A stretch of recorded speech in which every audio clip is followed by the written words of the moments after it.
Taste the Daily. Tirupattur மாவட்டம் வாணியம்பாடி அருகே நடைபெற்ற எருது விடும் விழாவை அதிமுக சட்டமன்ற உறுப்பினர் செந்தில்குமார் தொடங்கி வைத்தார். கொத்தக்கோட்டை கிராமத்தில் திரௌபதி அம்மன் கோவில் திருவிழாவை ஒட்டி எருது விடும் விழா நடைபெற்றது.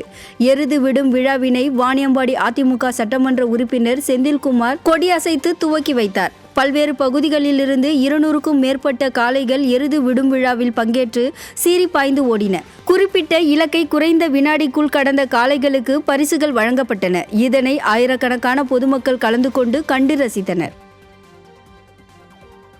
வேலூர் மாவட்டம் பள்ளிகொண்டா அருகே இளைஞர் இளம்பெண்கள் பாசறை புதிய நிர்வாகிகள் சேர்க்கை மற்றும் நிர்வாகிகள் ஆலோசனை கூட்டம் நடைபெற்றது. வேலூர் புறநகர் மாவட்ட கழக செயலாளர் வேலழகன் தலைமையில் நடைபெற்ற இக்கூட்டத்தில் சிறப்பு அழைப்பாளராக முன்னாள் அமைச்சர் KC வீரமணி, கழக அமைப்பு செயலாளர் ராமு, இளைஞர் இளம்பெண்கள் பாசறை மாநில செயலாளர் பரமசிவம் உள்ளிட்டோர் பங்கேற்று சிறப்புரை ஆற்றினர். இதில் புதிதாக இளைஞர் இளம்பெண்களை அதிக அளவில் உறுப்பினராக சேர்க்க வேண்டும் எனவும் இளைஞர்கள் எழுச்சியுடன் செயல்பட வேண்டும் எனவும் ஆலோசனைகள் வழங்கப்பட்டது. இதில் கழக நிர்வாகிகள் ஏராளமானோர் கலந்து கொண்டனர்.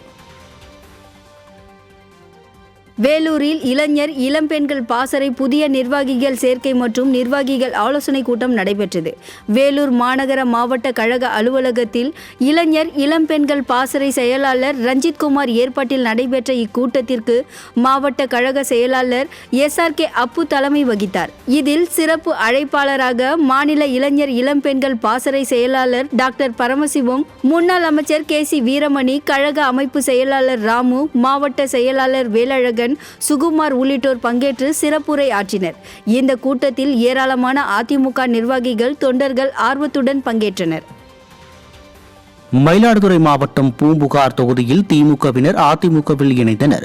எடுத்துக்காட்டியில் மாவட்ட கழக செயலாளர் S பவுன்ராஜ் முன்னிலையில் பெரம்பூர் ஊராட்சியை சேர்ந்த 25க்கும் மேற்பட்ட திமுகவினர் அதிமுகவில் இணைந்தனர். முன்னாள் ஒன்றிய குழு உறுப்பினர் பாஸ்கர், மாவட்ட பிரதிநிதி சேத்தூர் ராஜாராமன் ஆகியோர் ஏற்பாட்டில் நடைபெற்ற இந்நிகழ்ச்சியில் ஒன்றிய செயலாளர்கள் N இளங்கோவன், AKS சந்திரசேகரன் உள்ளிட்ட பலர் பங்கேற்றனர்.